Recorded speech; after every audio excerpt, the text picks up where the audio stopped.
Monsieur Asselineau, comment se porte l'économie française?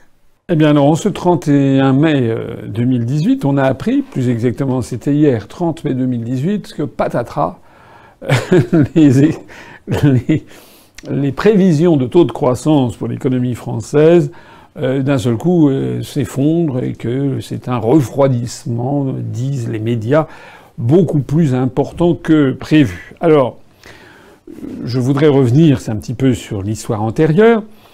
L'année 2017, on nous a expliqué, dans la foulée de l'élection de M. Macron, que Macron, c'était une espèce de démiurge, un type absolument extraordinaire.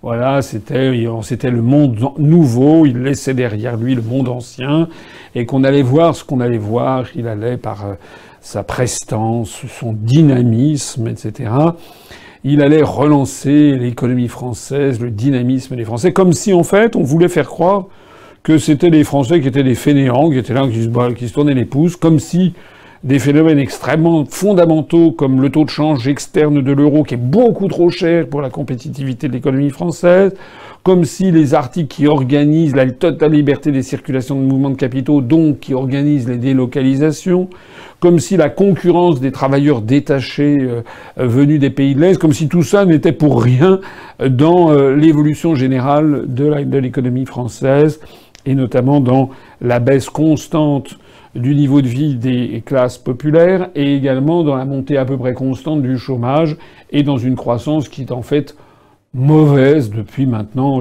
1999, disons allez, depuis 2002. On a une croissance qui est à la lanterne rouge de l'économie mondiale. Alors, rappelez-vous, je crois que c'était en janvier dernier, il me semble, ou en mars, il y avait eu une couverture du magazine Le Point, où c'était la France se porte-t-elle vraiment mieux, et puis on voyait Macron qui était représenté comme Aladdin, vous savez, le génie de la lampe d'Aladdin qui sortait, comme ça, il était là, enturbané. Et c'était pour montrer que, voilà, il était en train de redynamiser l'économie française. J'ai vu un article qui date du journal Le Monde, d'une journaliste qui s'appelle Madame Élise Barthès. Et je crois que l'article date du 22 décembre 2017, où l'article était dithyrambique sur l'économie française. L'économie allait avoir un taux de croissance de 2,2-2,3% en 2017, et en 2018, ça allait être à peu près du pareil au même.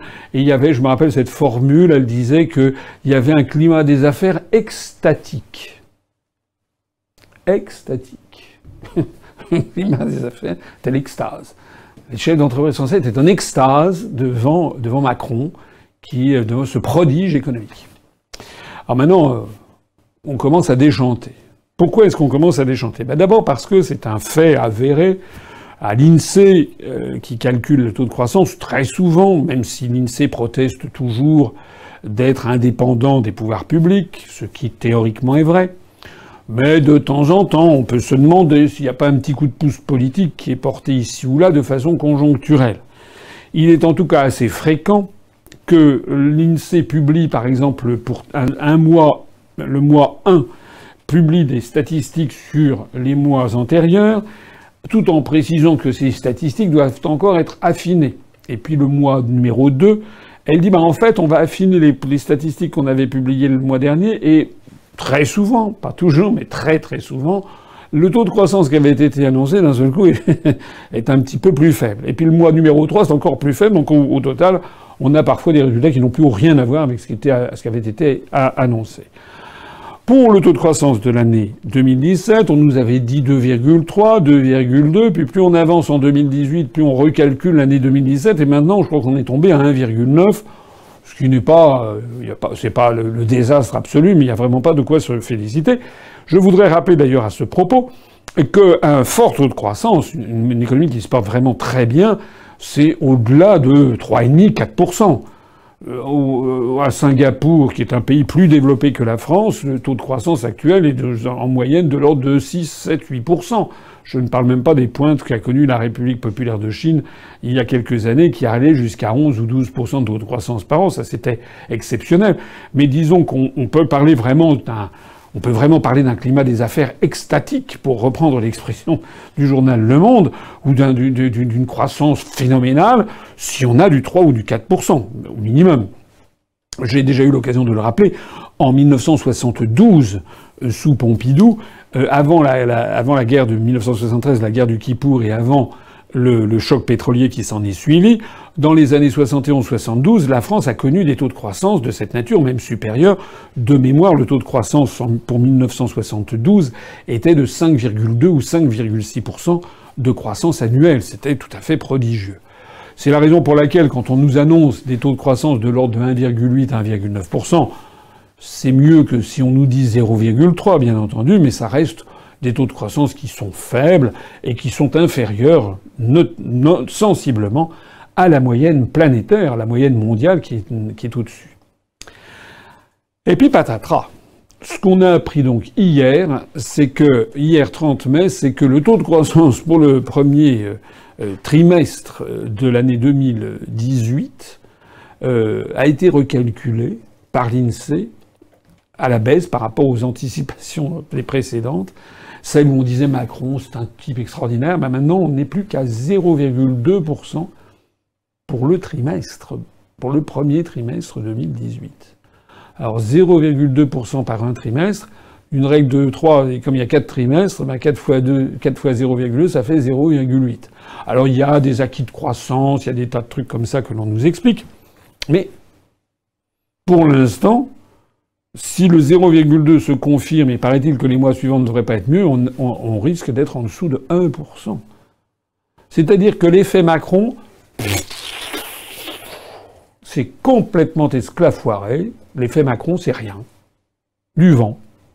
C'est un œuf, vous savez, les œufs montés en neige, et qui ont été mal faits, et en fait qui s'esclafoirent. Voilà. On assiste à l'esclafoiration, l'esclafoirage de la dynamique Macron. Il n'y a pas de dynamique Macron, il n'y a rien. Voilà. Rien. Alors, à ce propos, puisque je parlais de l'économie française, je parlais le taux de croissance de l'euro qui, fort opportunément, là, depuis l'affaire italienne, est orienté à la baisse. Ça va peut-être redonner un petit coup de jeune à l'économie française dans 6 mois ou dans 1 an. Mais je me rappelle que j'avais dit, il y a peut-être 1 an, j'avais dit, vous allez voir, le taux de change de l'euro par rapport au dollar est très élevé. On aura forcément des déconvenus en matière de croissance. Ben voilà, nous y sommes. Hein, Macron, pas Macron. C'est pas Macron qui compte, hein. C'est pas Macron, c'est pas Édouard Philippe, c'est pas le président du MEDEF, c'est pas les manifestations de la CGT, c'est pas le code du travail de madame Pénicaud, qui, soit dit en passant, a été entendue par la justice sur l'affaire de Los Angeles. C'est pas ça qui compte. Ce qui compte, ce sont les grandes données macroéconomiques, le taux de change de l'euro, les taux d'intérêt, la libre circulation des mouvements de personnes et de capitaux. Et à ce propos, eh bien, hier, un 30 mai, on a appris que le Parlement européen avait décidé, eh bien, d'avaliser la réforme sur les travailleurs posted workers, c'est-à-dire les travailleurs détachés, qui est cette réforme qui, en fait, ne réforme rien du tout, qui, en fait, a raccourci à 1 an, prolongeable quand même 6 mois, je crois, la durée du détachement des travailleurs détachés, mais enfin c'est une réformette qui ne pèse absolument pas, d'autant plus que le secteur des routiers, du transport routier est écarté. Rappelez-vous aussi, c'est encore une promesse de M. Macron, vous vous rappelez, j'en ai suffisamment parlé quand il était allé en Bulgarie, quand il avait insulté la Pologne, que la première ministre de Pologne lui avait répondu d'aller se faire voir, que la France n'était pas là pour décider à la place des autres. Enfin, il y avait eu une vaine agitation. Je rappelle que la presse française avait expliqué que Macron était là, qu'on allait voir ce qu'on allait voir, il faisait feu de tout bois pour la réforme des travailleurs détachés. Monsieur Macron est arrivé à rien. Il est arrivé à rien sur le taux de croissance de l'économie française, il est arrivé à rien sur la réforme des travailleurs détachés, de la directive des travailleurs détachés, il n'arrive à rien sur l'emploi, le taux de chômage. On nous a expliqué que le chômage avait baissé. Vous allez voir que dans les mois qui viennent, on nous expliquera. Mais non, en fait, on a recalculé les statistiques. En fait, le chômage continue d'augmenter. La réalité, c'est que Macron, il ne sert à rien.